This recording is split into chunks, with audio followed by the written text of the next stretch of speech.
To the first curriculum committee meeting of the board for this school year. Thank you for the Thursday morning start, given we've had a couple of great days to the start of the school year. And I'm going to pass it over to Dr. McLuhan. Thank you. That felt loud today.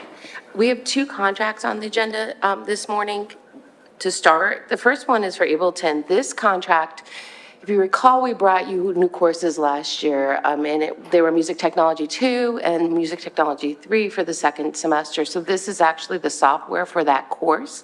It's part of the software, I should say, because there's also student licenses that we have a separate contract for that are under our amount. The student licenses are $5,724. This software in particular, the Push 2, is the system that allows us to function within the computer and have students record their music. So even though each student has their own contract, we need this software to make it speak to the computer.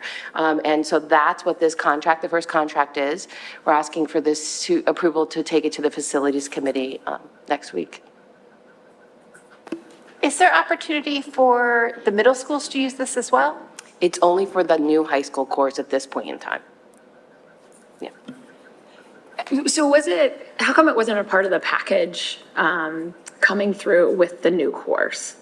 We did. So when we talked to you about the costs that were associated with it, these were two of the costs that were associated with it. Great. And yep. it was so you did part see of this. that. Yes, it Sorry, was. forgetting. Yeah, it was in there. Great. Okay, that's what I was going to say. It's nice to see the whole expense, even though they come in pieces from different courses. Perfect. Right. And so when we gave you the whole course description and the costs associated, these are two of the costs that were associated with it. Thanks. Yeah. Are we okay to move that forward? Okay. Yep. So the second contract is for clear touch screens at Harrington's Library, and it really goes in conjunction with the first presentation that we have. So we asked Scott Weinstein and Laura Huddlemeyer here. They're going to, one or the other or both can come up and speak to the systems. We've actually been piloting it at Harrington High School since last spring. Pretty neat device that it is, but I think I'd like you to hear about it through the presentation, and then we can talk about the costs that's associated with it. So could we pull the presentation up first, please?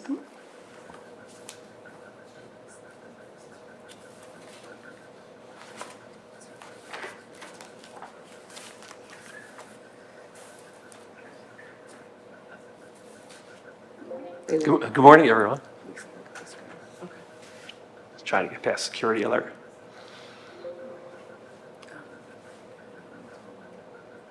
Apologies. We're a little Actually, before I going to get there.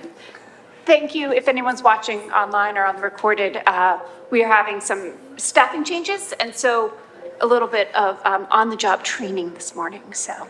Thank you. It's all good. And as we're working on that, I'll begin a little bit and give you a little background before the slides come in. Last year, we were fortunate enough to start the upgrade of our library, and not just in physical furniture, but the way we conceived how the library was going to be used. So at the high school level, oftentimes library had the old model of shh and just books, and that has been reimagined to a collaborative space. And things like that don't happen necessarily just with a change in mindset. It comes with people that are really innovative and have a vision for it. And I give that credit. Laura Huddlemeyer, who's sitting behind me, and Caitlin Jacksheimer, our librarian. Laura is our instructional technology specialist, and just had a really great vision for how to use the library space at the high school level, which included a maker space in what used to be our silent study room, and also a STEM area, so that we created little classrooms within the library. So the library has multiple uses at this point, to be collaborative, to be learning stations. What I'm presenting to you this morning is Clear Touch. It's an interactive display. So with those learning spaces, the visual support that was used was something that we rented called Clear Touch. So we were able to use it at the end of last school year and cycle classes in. Some of the pictures in the slide, we can advance to the next slide. So we went through a phase one of our library, and we created, and I presented this last year, I believe in this forum, in a different presentation, but different areas of the library, how they're being used. We have one area in the back closest to the windows that we call the Learning Center. And this is interesting in its own right, but the Learning Center is teachers that do not have a class get scheduled into the Learning Center. So if I'm a math student and need math support, I go to the library and there should be a math teacher there that's able to support me if I have either a study hall or a free period as an upperclassman. To the right there, where you can't see where our words are, part of the library, are those classroom spaces that currently do not have a monitor to display. So if somebody's in front, whether it's their teacher, whether it's Laura Huddlemeyer doing a mini lesson, whether it's the librarian doing a lesson, we rented something called Clear Touch. We really liked it. It's interactive, and teachers are able to wirelessly transmit their computer to that display, and students can get up and use the board. So if you click to the next slide, excuse me, I'll pause as you take that in.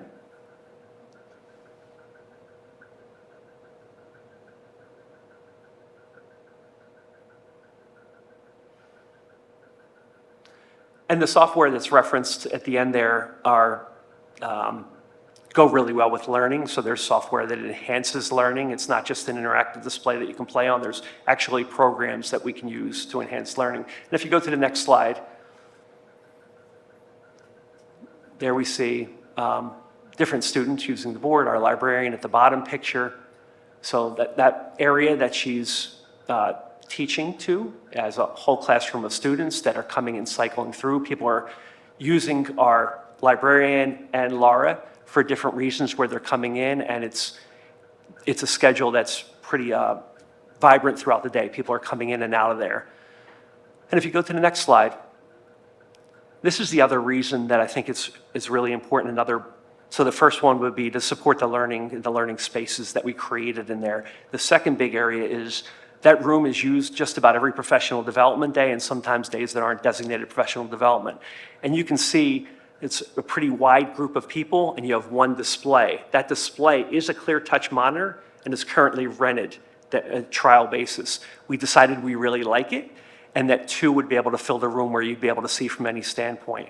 So it's a room that's heavily used, similar to the Lower Merion High School library, where we come in and do professional development there, where district people will come over. We also have that on professional development days and other days where we're using that large learning space where there's multiple classes in there. So it's used a whole lot, and there'll be visual displays that support those multiple uses that people would use them. And I believe that's our last slide, if you have any questions.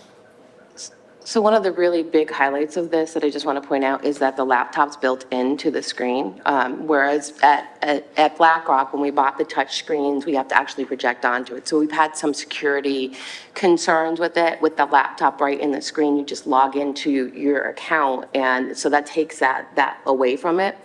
And then the second thing that I do want to point out is they're mobile, so they can move all over the library. Currently, we have no technology in that library, and so when we think of Lower Merion, which I think everybody's been to, we have that screen and multiple screens, so that when we're doing anything with whole groups, be it kids or be it students, we have multiple areas that we're projecting out. We do not have that at Harriton's Library, and so it really is a hindrance for both whole group instruction and staff development. It's a large space. If you've been to Harriton's Library, beautiful, large space, but we really do need to do something to bring it to the standard that we have at Lower Merion. So I think this is a good option. The intent is to add in a third screen at some point in time, but right now we just want to start with the two and then add that one in a little bit later on. But from a functional standpoint, an instructional standpoint, and a professional development standpoint, I think it is a really good direction for us to be moving in. The last thing, I'm sorry to cut you off. The last thing I would add is, because of the nature of it being on wheels, it's not a fixed location, so you can create learning spaces anywhere around the building. We had an older TV monitor that's not interactive, that hooks up to computers and is a display of an 80-inch television, basically. And you'd be amazed at how often that's wheeled to different spots in the building, and sometimes we have to find it and look for it when we need it at a certain place. So it's going to give us flexibility to create learning spaces just about all over our building.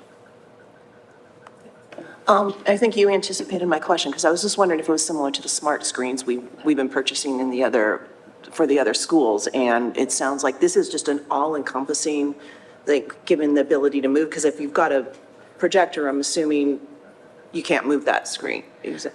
And even our touch screens are actually, we have a few exceptions, but for the most part, they are just stable and they can't be moved either. Are they exactly the same kind of technology, not technology, but the same abilities for the end user? Or is there any slightly different? I'm just wondering, because is this something that we should consider in the future, that this is a better choice than a smart screen? I think it depends on the use case for it. I wouldn't say yes to that or no to that. In this case, with the library, we want it to be mobile. We want to be able to have it be interactive. And so I think the use case of that is different. In a classroom space, it probably isn't necessary to move things around, but the touchscreen is nice depending on the space itself and how we want to utilize it. So I would say I think the use case is important, but we also, I don't know if any of our tech integrators know the answer to that. We have our 3 tech integrators here. They might be able to answer that better than I can. Maybe. Laura, can you come up to a microphone then, please? This is Laura Hudemeyer, who is at Harrington High School.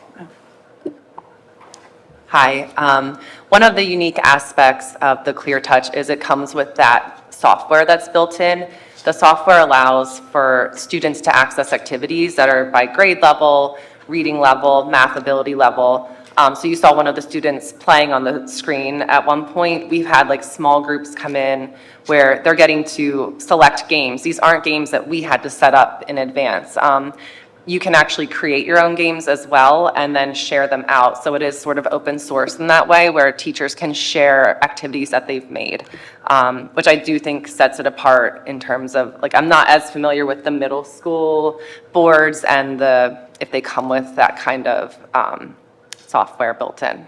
Yeah. Well, when you say, in the one slide, you say that and you said they can mirror it onto so does that mean they have to have that software on their computer loaded that works with these clear screens, or? They don't, so that's the beautiful part of this, that panel has it built in, so students, teachers don't have to have that software. The student was able to just come in and use the board as is. Okay, great, Yeah. thank you. Yeah. Sounds great.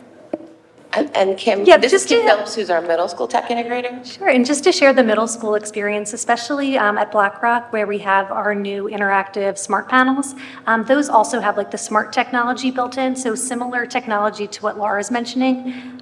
It has smart tools, games, et cetera, smart IQ, which is like almost like a Kahoot style where a teacher can project a code and the students can all hop in and interact as well. So similar styles, but obviously there's different capabilities too. And you do need software on your computer at the middle level to get the smart notebooks to work, which we do have for all of our staff. Here's the other piece of it, the quotes up here. It is more expensive than, as you can imagine, because of the mobility of it, because of the laptop built in. So for two of these devices, it's $16,687, a little bit over that. It's more expensive than the touchscreen that you just put up. There's still, obviously all of this is not a cheap endeavor, but these are a little bit more cost prohibitive, I would say. So I think we have to be thoughtful, although in this case, this is what's good for this space. Did you have a question? I worked in museums, so we're always wheeling things around on screens, so that feels very normal, and especially for a space that has that much light. Like, you have to sometimes work with the light of the room, so that makes total sense. I guess my question's really on Melanie's, and this is more of like a clarifying question. There's also a smart board version in the elementary schools as well, because we got a demo on that not too long ago. And I guess the only question I really have on that is the interface between like leveling up and having teachers from different grade levels communicate and build skills. Is there, I'm sure it's not that different, but is there a way we can go through this so then we're able to transfer, hey, this really worked with these classes. Maybe we can like level this up and then expose it to fifth graders when they're leaving fourth grade. So there's some similarities or some complements. So, or are we really just experimenting still with the different age brackets? We're not experimenting, but we're not all the way there in elementary. Remember that we have a plan to roll it out over a few years. Yeah. So we added a lot of projectors going into this school year, but not all of our classrooms in elementary have smart projectors. They're the throw projectors in elementary. At the middle school, primarily we have the throw projectors, which is the same as elementary, so it transitions well. At Black Rock, we added some boards in, same technology, just uses a little bit different because of the spaces over there. And then our high schools also have the projectors. So it's only in the library that you'll have these touchscreens? Got it, okay, that makes sense. If I could say one thing, though, having used the boards that are being presented here, they become very intuitive. So, we hear the phrase digital native, all the times. I think having used these in my previous district, we leveraged our students sometimes to help our staff really understand the best way to use them. So we'd like to move this to facilities next week as well? Yep. Okay, thank you so much. Thank you, Mr. Weinstein. So actually, I'm going to ask Laura to stay up here, and then Kim Phillips and Beth Hampton will join her. As you're aware, as you remember, that we're adding Schoology this year, so we've eliminated Blackboard 5 through 12, and we're implementing Schoology. And so we're at the beginning phases of it, and so I've asked the 3 of our tech integrators to come and talk to you about Schoology and our rollout plan, so they have an understanding of that as well. And so I'm not sure who's going to go first, but we have Laura, Kim, and Beth with us this morning. Hello, everyone. Thank you for joining us today. We're going to do a brief overview of our Schoology implementation. And if you can just move to the next slide. All right, so our Schoology implementation started early last school year. And during that time, there was an effort with our team at Schoology, our technology department, our administrators, and our instructional technology specialists. We set up regular meetings to ensure that the setup, PD, and planning was all ready for our adoption phase this school year. Okay, you can. So the timeline that we started with was last winter, spring. We did professional development. We first started with getting trainers within each of the buildings from the middle school and the high schools. We met with Schoology. All the trainers were trained through Schoology. And then we started with professional development with the teachers. We had 1 in January, 1 in March, and we ended up having some PD over last week during the PD days. On September 11th, students will have a Schoology lesson in advisory at the high school or homeroom in the middle school. On the 13th, parents and guardians, we're going to have a Zoom at 7 o'clock where it's like a how-to set up your account, how to use Schoology, and just show them the program. And then on the 14th of September, we're going to have a helpline through Zoom where parents can actually join that Zoom, ask for help, and we'll support them. So what is Schoology? Schoology is replacing Blackboard, which was our learning management system for many, many years. Teachers can share materials, resources. They can add assignments, all different assignments. They can do Google assignments, annotation assignments, where the students actually write on the document. And there is assessments, online assessments through Schoology. Parents, like I said, will be able to create accounts, but they will only be able to view the information. They can never do anything within Schoology. So the next few slides will highlight some of the standout features that Schoology offers. So on this slide, we have a video that we want to share with you today. And we had videos, hype videos produced at our middle and high school level. So I'll let you watch.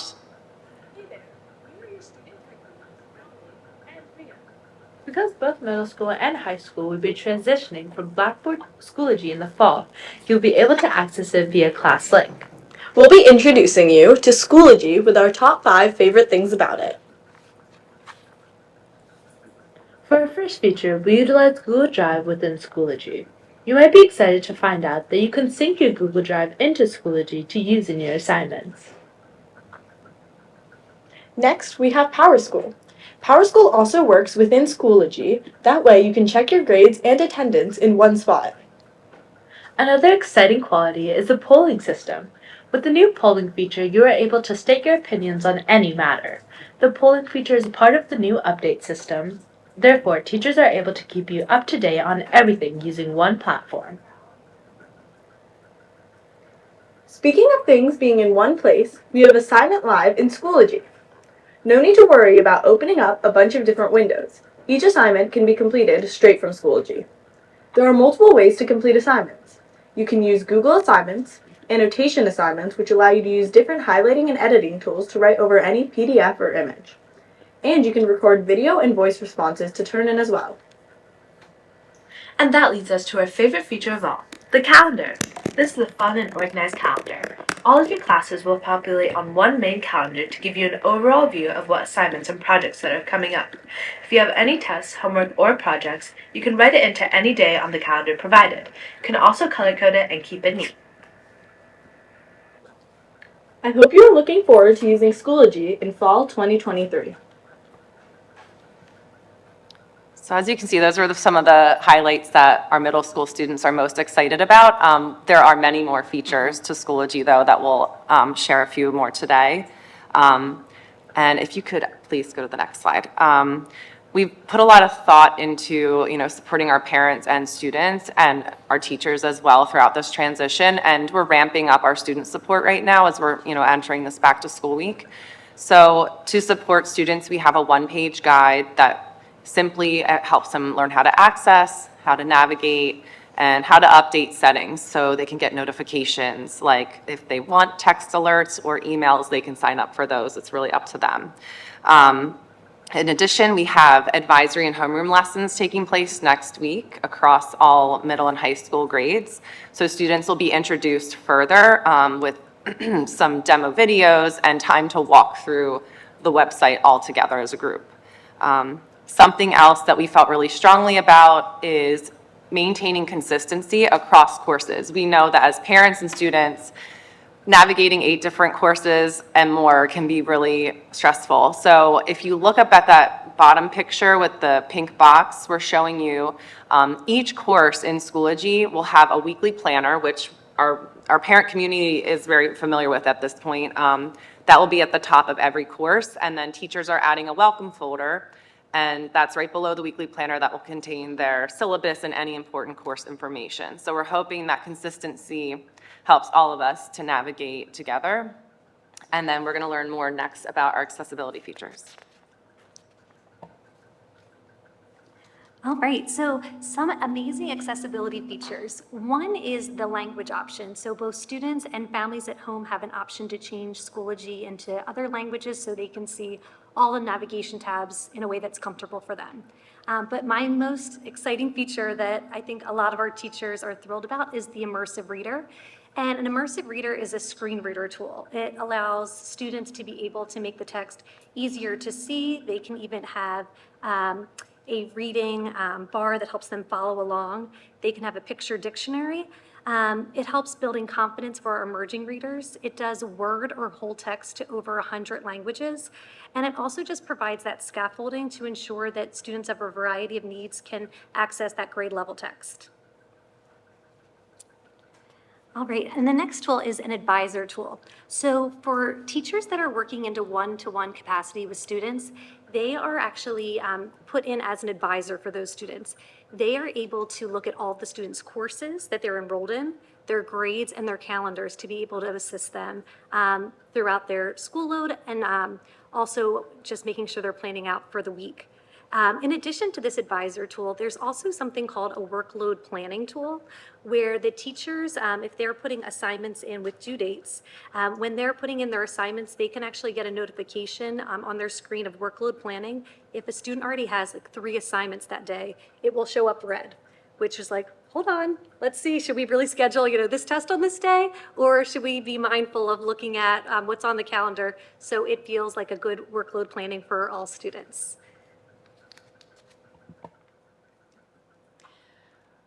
We also purchased the lockdown browser. So what that does is it works with the online assessments within Schoology. So it actually will lock down the computer. Teachers do have the ability in the assessment to specify which websites they want the students to have access to. And then the lockdown browser does let the students go to those websites. It's really good for maintaining integrity for online testing because we found that a lot of teachers don't want to give online assessments, and with Schoology, everything's built right into the program. So the more we can have the students and the teachers use Schoology to its fullest, the better, with using the program. And then we also, so we were talking about courses, now this is groups. So we also have the ability to create groups. So we put a few pictures, like up at the high school, we might have student groups for each grade level. We were trying to figure out, like the counselors want to provide information. Do they have their own course? Administrators, the school wants to provide information to students and parents, and so do class sponsors. So we decided, let's just have like a class of 2024 where, everyone can provide the information in one location. We also have, teachers can have groups for their PLCs where they collaborate and work together and share materials. And then students can also have, be part of a group for after-school activities, sports, any type of activity. The sponsor can create a group automatically. So there's, it's a nice feature. It works with courses and it's very similar, so the students won't have a problem using it. But it's just a great way to provide information. So we're changing gears now to talk about parents and guardians and their access. Coming up, we will be having on September 13th, access beginning for parents and guardians to be able to log into Schoology. So I know Dr. McGlain sent the email about how, to expect the instructions coming. And so parents will be able to log in using an access code that is unique to their child, so that we're making sure that you're not able to view just anyone's child in Schoology. You'll be getting that code through PowerSchool and then setting up your account. And you'll get a view-only access of Schoology. So you'll be able to see all of the courses that we've, talked about that your child is enrolled in. You'll be able to click in with a view-only access. You'll also be able to see the groups that Beth mentioned. So if there's sports or clubs that your student's involved in, you should be able to also access those through your parent account. If you could hit next, I think there's some more text here. Yes, thank you. One of the things that sets Schoology apart from Blackboard is its ability to sync to PowerSchool. And so teachers are able to sync grades from Schoology to PowerSchool. It's not a two-way street, so it only pushes back into PowerSchool. So we're going to be stressing to parents, PowerSchool is still the grade book of record. If you're looking for what does my student have in social studies, you're going to PowerSchool. But you can see any assignments that they're completing for social studies in Schoology. So you can go in and see the feedback. You might be able to see individual assignment scores. So that information is able to go into PowerSchool, which is really nice for teachers and students. And finally, there's summary emails that parents can also sign up for if they're interested in getting a summary email that will just give them kind of a week view of what happened with their child via Schoology. So if there's an assignment that the child received in Schoology and they submitted it 2 days late, you'll see that in the weekly summary, which is a nice way to just keep a pulse. And then on our next slide, in terms of our parent and guardian support, we have our one-page guide for parents as well with account setup information. You can see navigation and then how to set up your notifications and change the language, so those basics. We also will have a video produced by Kim, and it's really helpful in just walking through those steps of creating your account that will be shared out with all of the community. Additionally, on September 13th, like we said, we have our Zoom presentation in the evening for anyone who wants to join. Our helpline on the 14th, that next day. And then each of our back-to-school nights at our secondary schools will be having some sort of a stand that's visible as parents come in to support them with any of their questions or concerns about Schoology. That's everything. Thank you very much. Do we have questions? I go first. I love Schoology, so I'm glad this is moving over. I've used it for years, and it's the program that I hear least complaining about from teachers across the country, so it feels like a win. Is it going to be all grades? There was something about you said about secondary school training that is it all grades are doing it, right? Yes, for secondary grades, all of them are participating. Got it. So only secondary, because there was a lot of different head nodding there. Got it. I understand. Perfect. So you did do a video, and the video is like how to use it. So if you can't do the September 11th, there's a online at your own pace. Yes. Perfect. That was my second question. Appreciate it.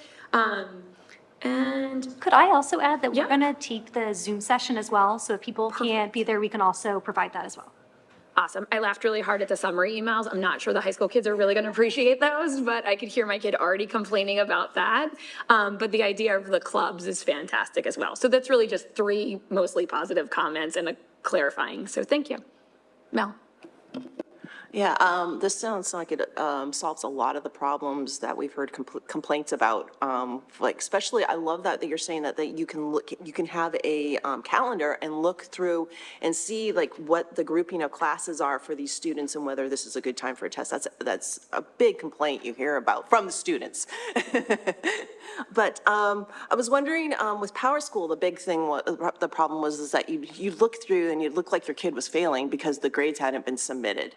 But you said you're going to get a weekly, you can sign up for a weekly mailing. Would you get a notice of assignments being submitted, whether they were graded or not yet? Or is this only for graded things? In the weekly summary, and I don't know if you'd mind going back, just so I can use that as like a visual. If the assignments are graded, that will be at like the top section with the grades section. And then if they are ungraded, that wouldn't be like noted in the summary. If you also look at some of the upcoming, you can also click in and see if those are considered graded or ungraded, how many points are needed. But those should all be noted if it is a graded topic in that summary. But we will not be sending a weekly summary of like what's missing, what's graded or not graded. I think you're still going to see some of that within the grade book. Because Power School has the grade book, I don't anticipate that shifting as much as maybe we would like it to.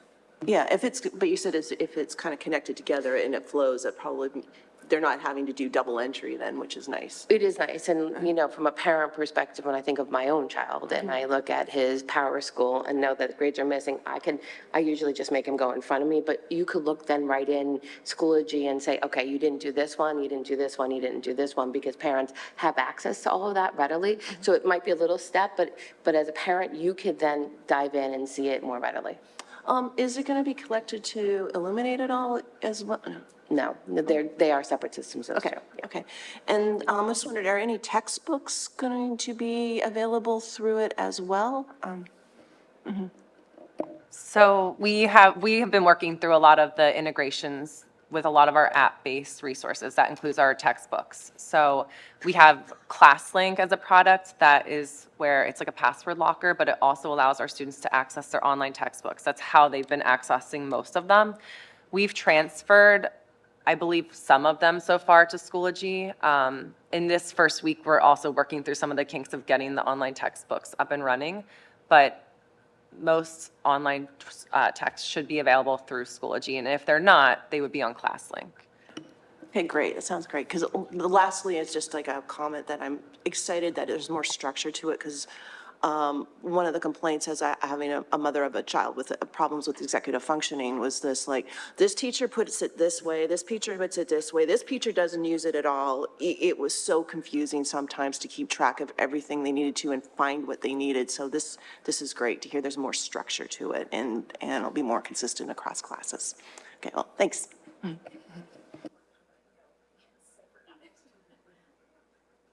So when we talked about advisor, I can't remember which one of you talked about, like an advisor could log on. It's not just the advisor. It could also be a support teacher or support aide for it. So other people will have privileges. Yeah, so for example, if there was a one-on-one that worked with a student or Perfect, in that okay. support position, we've worked to add in those roles so that they have that access to be that advisor. And our teachers are thrilled about this beyond, so it's going to be really helpful. Great, thank you.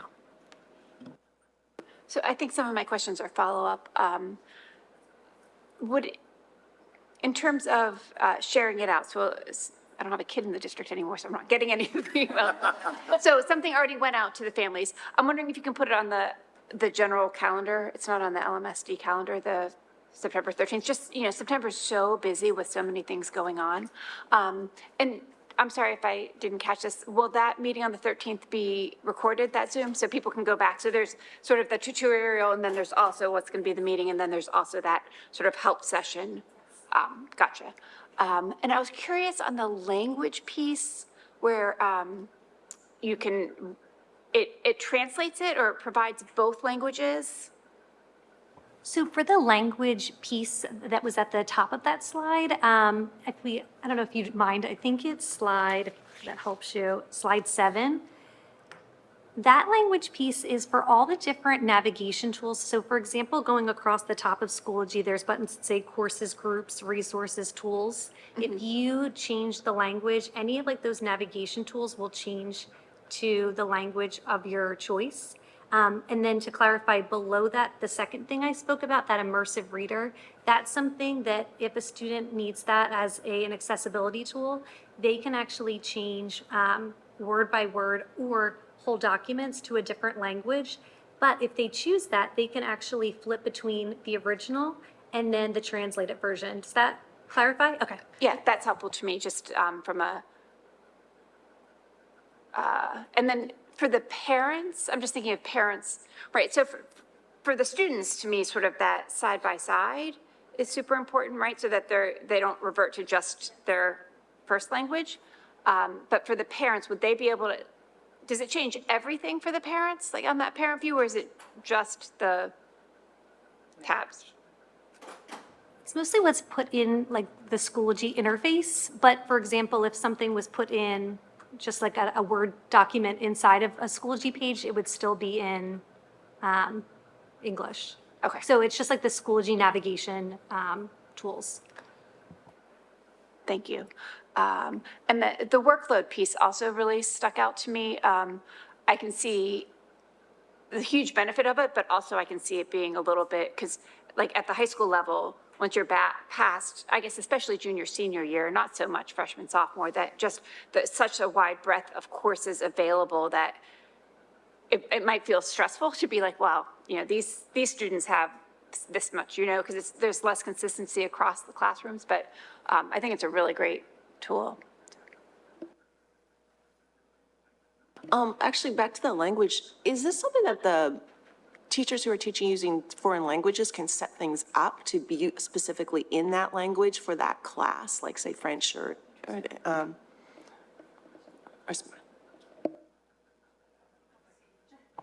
Not that we're aware of.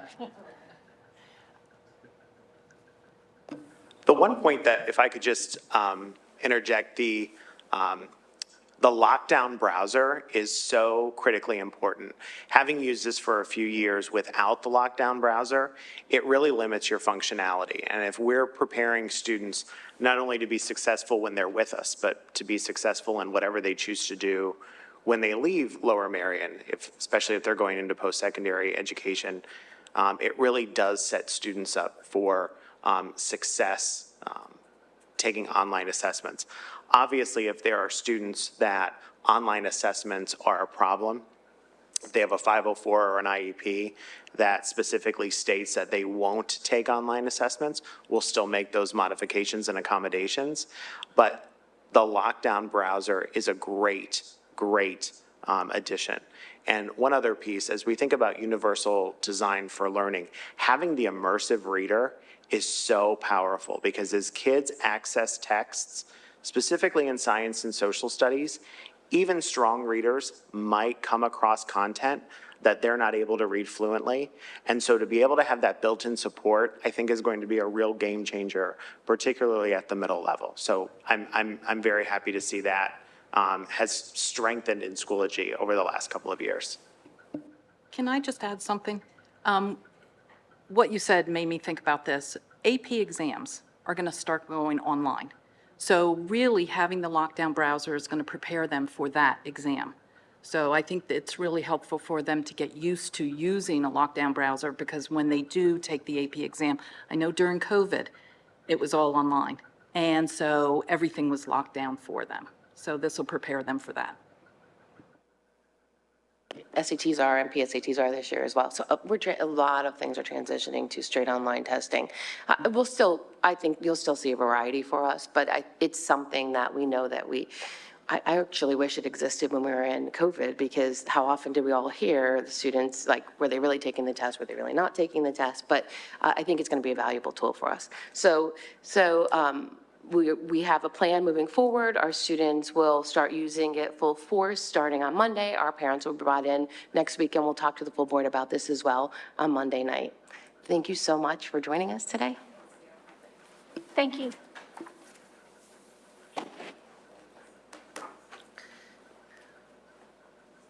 We have one more presentation this morning, and it's just a quick, very quick, I think 5-slide update on full-day kindergarten. Did you want to say something, Dr. Yan? Yes, so even though we've just started this school year, this week, we're already looking forward to and planning for next school year. As we talk about the further exploration and potential implementation of universal full-day kindergarten, there are a couple big benchmarks that we're looking at this year. The first, and Dr. McGloin will talk about it in just a few minutes, is the refresh of the enrollment study. One of the slides that you'll see today is the differential between some of the projections and what has actually transpired in enrollment. So we saw a huge increase, significant increase in the number of first graders across the district, and especially in some spots. We also saw our kindergarten numbers come in light, particularly at Marion this year.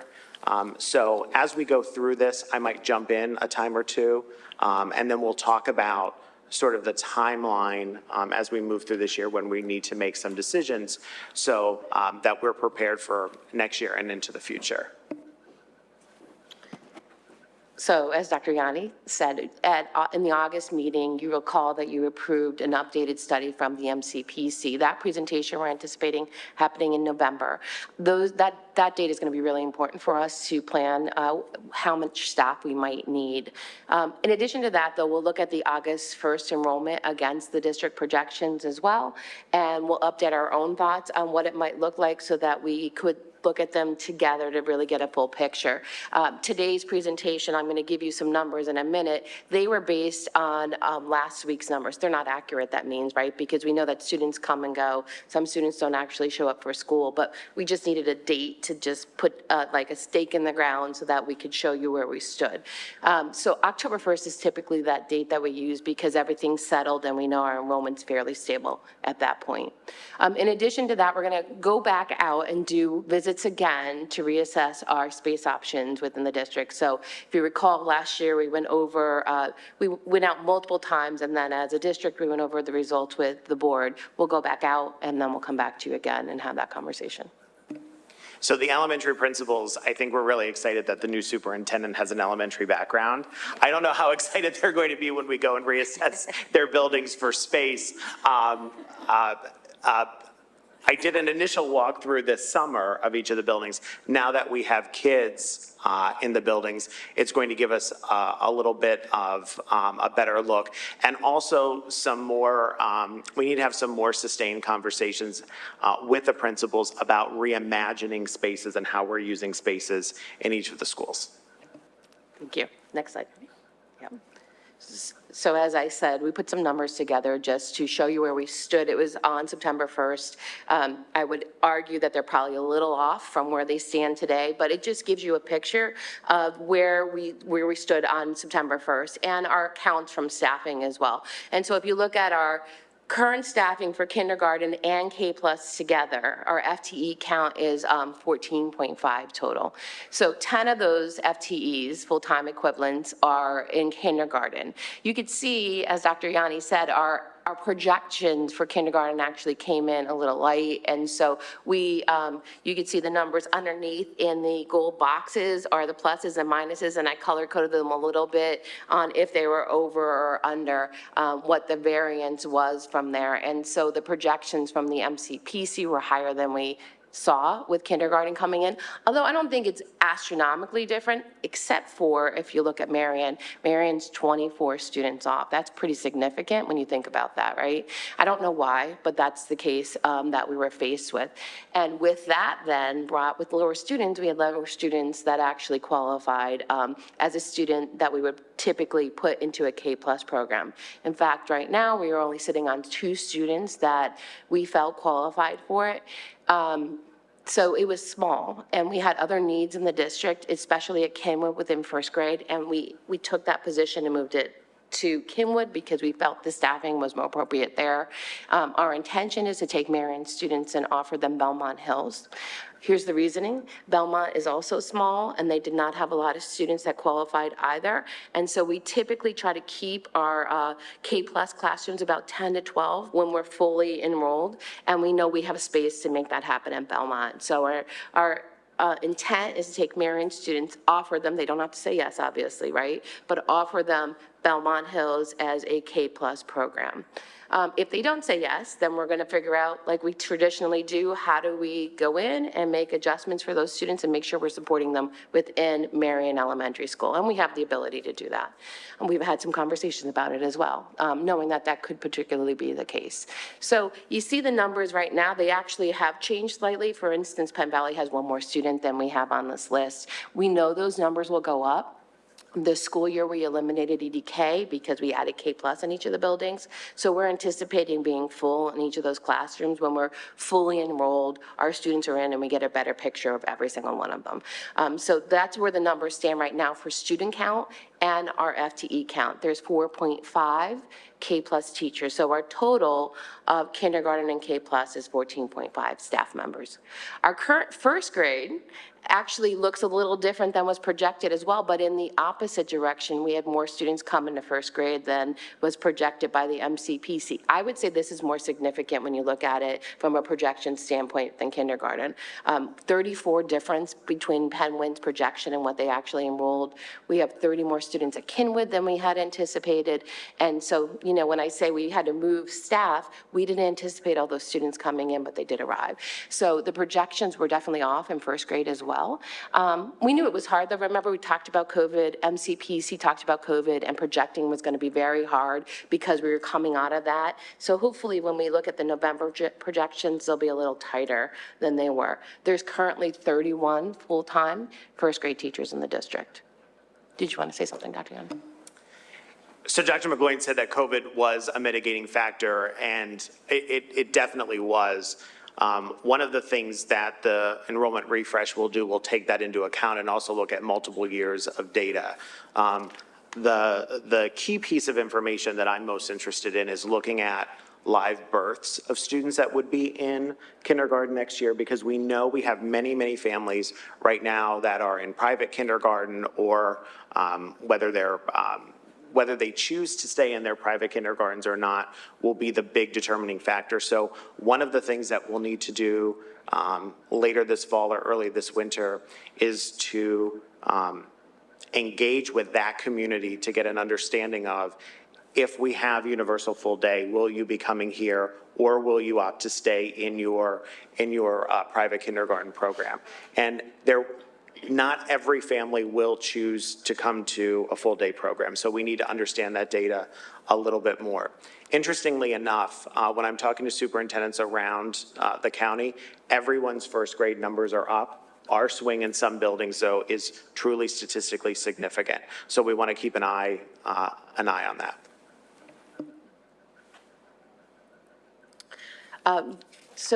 And you've seen this before, all of this information, but I just wanted to go back to our facilities when we talked about it, just to recap. Remember, we do have 3 schools that we know we have space in. That's Belmont Hills, Gladwood, and Penn Valley, to add a full-day kindergarten program.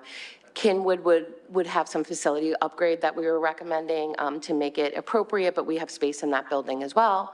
And then, as you know, there are some space concerns with Penwyn and in particular Marion. We talked about that at the end of last school year. We did do some facilities upgrades this summer in that building. We took down 2 walls to make 4 small classrooms into 2 larger classrooms with anticipation of additional sections in that building. So that did happen that summer. So we did begin our facilities work that we knew we needed in preparation for a full day K program. Even though it was just small, we did take our step that we had talked about. And so I just wanted to point that out to you as well. Yes. Walking through Kinwood with Mr. Ross, you know, in most elementary buildings, all of the kindergarten teachers are together, all the first grade teachers and so on. That's not necessarily the case at Kinwood. So one of the things that he and Mr. Papa George, they're already working on is what that reconfiguration of that building will look like, and that will reclaim some space. So when you walk down one hallway, there's a first grade classroom, there's a third grade classroom, and a second grade classroom. When we centralize grade levels and centralize some other supports, that may give us a little bit of space, that may give us a little bit more wiggle room there. Thinking about Marion, So I'm always a skeptic, right? So everyone kept telling me Marion's tight, Marion's tight. And I was like, Marion can't be as tight as everyone's telling me. I can go over there and find space. And sure enough, Marion really is tight. Marion is going to be our challenge, but Marion is going to be the first building that we walk through again and just really think about programming and how we're effectively using space there. That is the one building that I am most concerned about as we move forward. Excited. And then our final slide you've seen multiple times as well. It's just our tasks that we want to accomplish. There's a box around it this time though, because we do have a new superintendent with us. This chart, as you know, is a live document and it's already been adjusted slightly with the site tours and curriculum planning because Dr. Yanni just arrived and we really want to have his insight as well into our planning and preparation for this. So I'm anticipating that this chart may change this year slightly just based on what our enrollment study shows us, our needs and our facilities. And so I just wanted to point that out and show you that box because we know that that's an ever-changing thing for us right now. And we're anticipating you may see some more shifts on the document as well. And because this is a living document, you'll see, we'll be sharing, whether it's through updates with the board via presentations or just documents, we'll be updating this at least monthly so that you can see the progress we're making. Is that what the flags are for?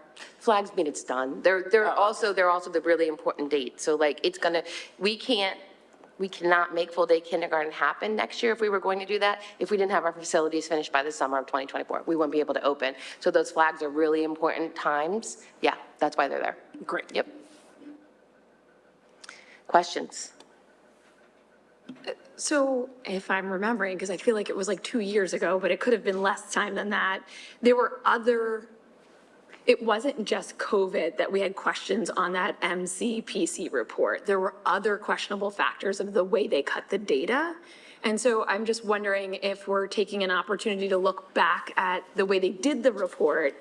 And I feel like for most of that meeting, Peter and I were grilling the people and other people as well. So it might be helpful to look at that because I do remember there was a lot of questions about looking at where families live and saying, no, families don't live in these types of homes. And there was not clear evidence of why those statements were being made. So I just bring it up as like, maybe we should look at a couple factors and are they changing the way they're gathering the demographics or their assumptions they're making around those? Lucy, do you remember that? I do. I think part of that was not the MCPC report, but the other demographic report, more so than the MCPC one.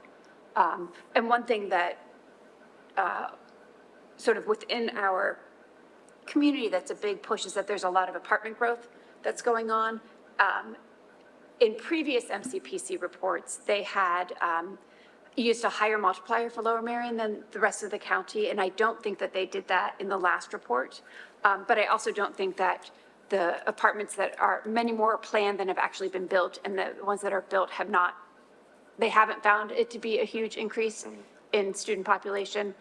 Anecdotally, it seems like a lot of them end up being divorced parents, so the kids are already in the district and the parents are. So that was one thing. And also the real estate, because Dr. Yanni, you had mentioned looking at the live births, and I'm curious how the change and sort of momentum in the real estate market also makes that a big. So how I've worked with demographers before. So prior to you even seeing the data, I'm going to be grilling the MCPC to make sure that the data is as clean as possible. I've been through 4 or 5 other demographic studies, and it's those types of things that we just mentioned that need to be hashed out before a final report is given. And it's also a good learning experience for me to really understand the demographics of the entire community. Around apartments, planning commissions and demographers are notorious for, saying that an apartment complex is going to bring 30, 40, 50 kids, and what you actually see is just a fraction of that. So we'll actually be going back and looking at trends over time, to say, okay, X apartment complex was projected to bring 80 kids, it brought us 30, so that we can look at that historical data as well to make sure that the data that we bring forth is really clean. There's much concern in the community that it's the opposite here. Okay. And My sense is that that has not proven to be true, but that is a big concern in the community.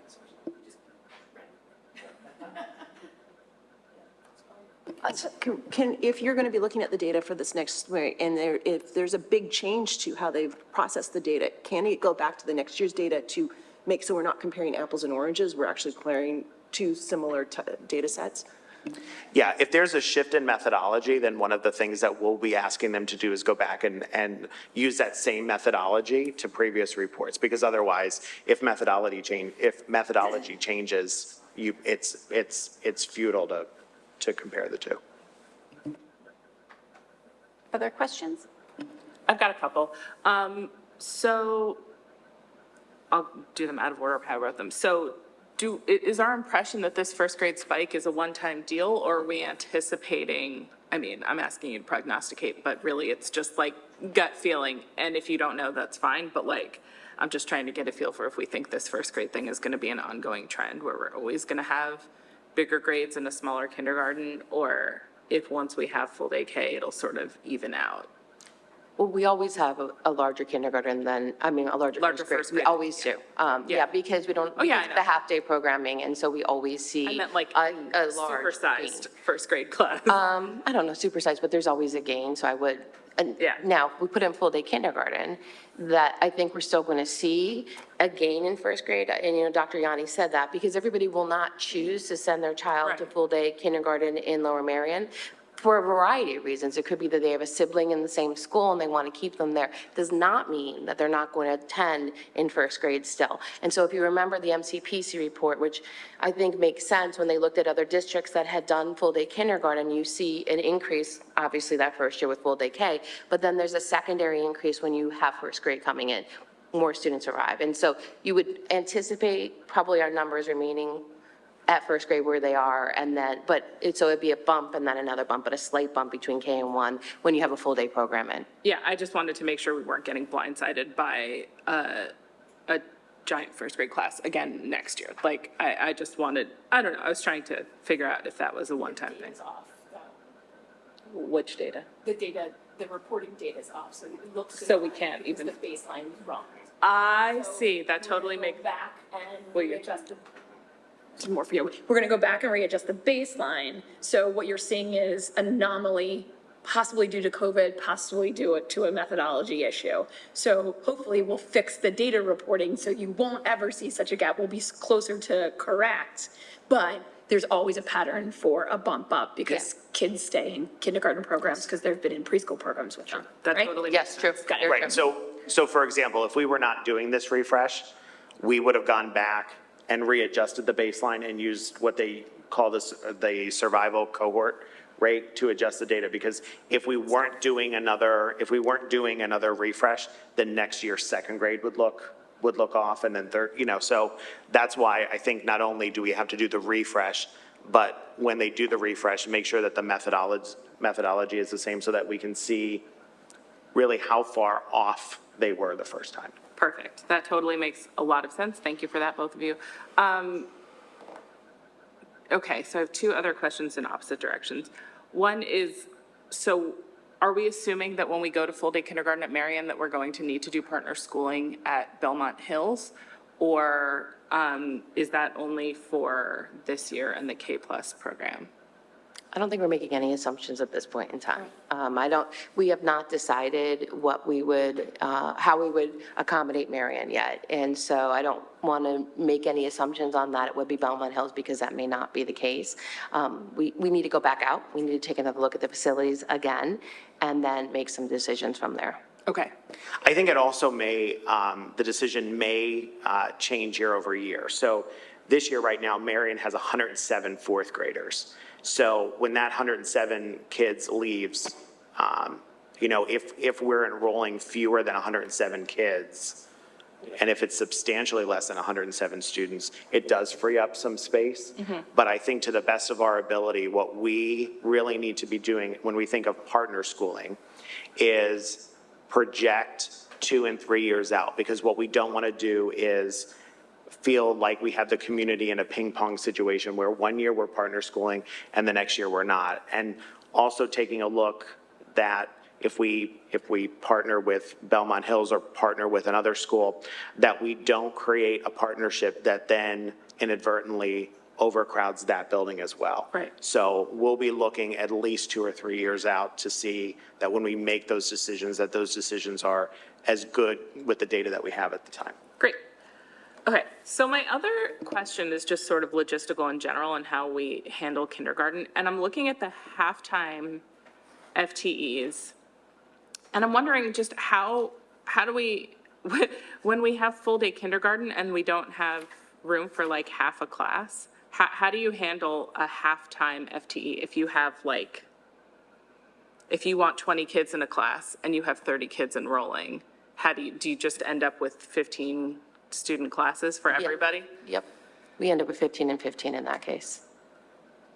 Remember, we have an N+20 that's there, right? So we try to keep our kindergarten at 20. We can go to 21 because we do N+1. But then after that, we'll start to say, you have smaller class sizes. And we do have partner schooling, but more often than not, I mean, if you have a 30, you're going to open up 2 sections, and it's going to be 15 and 15. Okay, and then will K plus stay when we go to full day kindergarten for everyone? No. So how will we handle estimating class size if K plus was targeted at 10 students per class and standard kindergarten was targeting 20 kids per class? Will everybody be in a 20 kid class? Yes. Okay, and we'll be pushing extra supports to those kids to compensate? Yes. All right, thank you. And when we do that, you'll hear me, I'm sorry. When we get to the point of universal pre-K, you'll hear me talk a lot about making sure. Kindergarten, universal kindergarten. I'm sorry, yes, universal kindergarten. See, I'm projecting, yes. Anyone that might be watching or listening, I saw Ms. Schaefer go like this. New Lower Merion superintendent announces universal pre-K. That'll be the headline tomorrow. That we really need to look at, I know, right? Yeah, exactly. I think we already do a good job of pushing those supports into K-1-2, but there needs to be even a stronger push. Because if we have students that would have been in a K plus and now they're in a full day program with a larger class, we need to make sure that we're being very laser focused with our supports, reading specialists, math specialists, behaviorists, other folks to make sure that kids are getting what they need. That totally makes sense. At a certain point, if you're looking at 10 kids per class, perhaps there's staffing flexibility to hire those people if you're going up to a higher average student somewhere. Perhaps. I'm not promising anybody. Yeah, because remember, when we were planning out to move to the full-day kindergarten program, every one of the K-plus teachers would become a full-time kindergarten teacher for the full-day K. So there's probably not the flexibility you're thinking because we had anticipated those teachers becoming full-day K teachers. So they're in that count. When we talk about like how many more staff members do we need, we counted those teachers as full-time kindergarten teachers, so there's not that flexibility. That totally makes sense. I appreciate that. But what we did do when we were staffing, when we made our adjustments for our K-4, 5A building, we left all of our reading specialists in the elementary schools. We did not move anybody to the middle level because we wanted to continue to focus our reading specialists in the elementary to try to show up skills there so that we didn't have as many needs at the middle level. And so intentionally, we kept our supports in elementary in that K-4, even though they lost a grade. And so some of that was intentional to allow for that. Yep. So I have a couple of follow-up questions. One, thinking about the Marion K plus. Just a note on the presentation. I know it's noted on the page with the chart, but I would note it again under the recap about the eliminating K plus at Marion. I would just put a little note in there that be offered to go to Belmont Hills, because I don't want people to think that we're not off, that catchment area doesn't get that option. Relocated, perhaps, instead of eliminated. So those few kids would then be bused, right? Like that, they still have that offer, the busing. And then you mentioned that there's no more extended day, which isn't a program that would have started in January, that would have started. Did you find that the kids that ended up being identified for K plus sort of mirrored or would have been the same kids that would have ended up in, is it a day? Right, I'm just curious about that. If we had that need and we're limiting that program, where are the kids, what types of supports are they getting, so on? Yeah, and do you want to talk about that, Dr. Gaudioso?